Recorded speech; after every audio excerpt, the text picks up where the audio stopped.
Assalamualaikum warahmatullahi wabarakatuh. Hai teman-teman semua, welcome back to my YouTube channel Widiana Agustin. Seperti yang teman-teman lihat di intro tadi, saya dari program studi S1 Kesehatan Masyarakat Reguler B tingkat 3, semester 5, Sekolah Tinggi Ilmu Kesehatan Kuningan. Di sini saya akan mereview tentang studi kasus surveillance epidemiologi yang diampu oleh Bapak Hamdan SKM MKM. Langsung saja, let's move to the video. Baik, yang pertama saya akan membacakan identitas dari jurnal yang telah saya analisis. Judul jurnal yaitu Gambaran Epidemiologi dan Kecenderungan Penyakit Demam Berdarah Dengue di Kota Bandung. Penulis Agung Sutriawan dan Suherdin, volume 1, tahun terbit 2022. Berikutnya ada latar belakang. Seperti yang teman-teman semua ketahui, demam berdarah dengue atau yang sering kita sebut dengan DBD merupakan salah satu penyakit tropis yang masih menjadi masalah internasional dalam kesehatan masyarakat. Kota Bandung merupakan salah satu kota endemik demam berdarah dengue. Pemetaan jumlah kasus dan kecenderungan kasus demam berdarah dengue perlu dilakukan sebagai langkah awal pencegahan penyakit.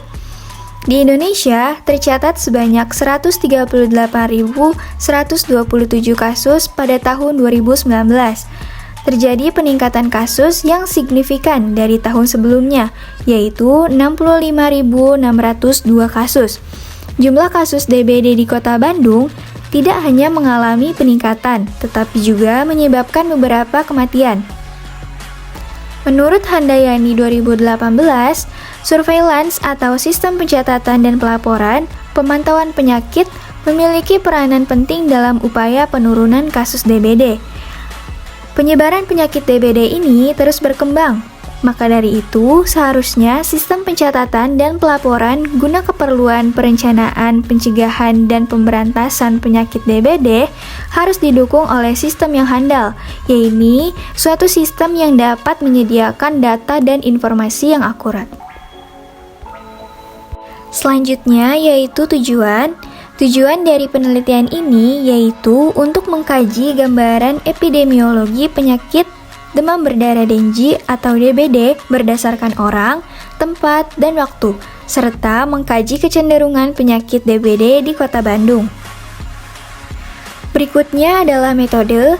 Menurut Sutriawan tahun 2021, metode penelitian yang digunakan adalah deskriptif kuantitatif, dan penelitian ini menggunakan data sekunder. Data sekunder tersebut diperoleh dari Dinas Kesehatan Kota Bandung dengan cara mengumpulkan data kejadian DBD dan jumlah kematian akibat DBD. Selanjutnya ada populasi dan sampel. Populasi penelitian ini adalah seluruh masyarakat yang menderita demam berdarah dengue atau DBD pada tahun 2019 sampai 2021. Sampel, teknik sampel yang digunakan adalah dengan menggunakan total sampling. Selanjutnya hasil dan pembahasan. Hasil menunjukkan demam berdarah dengue atau DBD pada tahun 2019 sampai 2020 lebih tinggi terjadi pada laki-laki. Banyak terjadi pada usia remaja dan anak-anak. Jumlah kasus tertinggi ada di Kecamatan Coblong dan Buah Batu. Jumlah kasus tertinggi di bulan Januari 2019. Kasus demam berdarah dengue cenderung menurun dalam 3 tahun terakhir. Gambaran epidemiologi berdasarkan orang, jumlah kasus demam berdarah dengue atau DBD banyak terjadi pada laki-laki, golongan umur anak-anak dan remaja. Berdasarkan tempat, kasus tertinggi berada di Kecamatan Coblong dan Buah Batu. Berdasarkan waktu, jumlah kasus cenderung menurun pada bulan Juli hingga November. Berikut kesimpulan dan saran.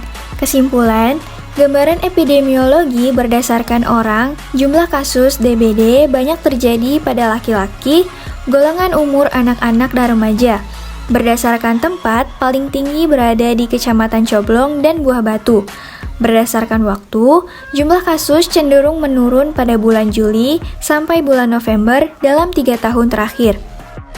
Saran, Disarankan kepada tenaga kesehatan dan petugas surveillance demam berdarah dengue atau DBD di Kota Bandung agar dapat melakukan kewaspadaan dini terhadap penyakit DBD guna mencegah terjadinya penularan.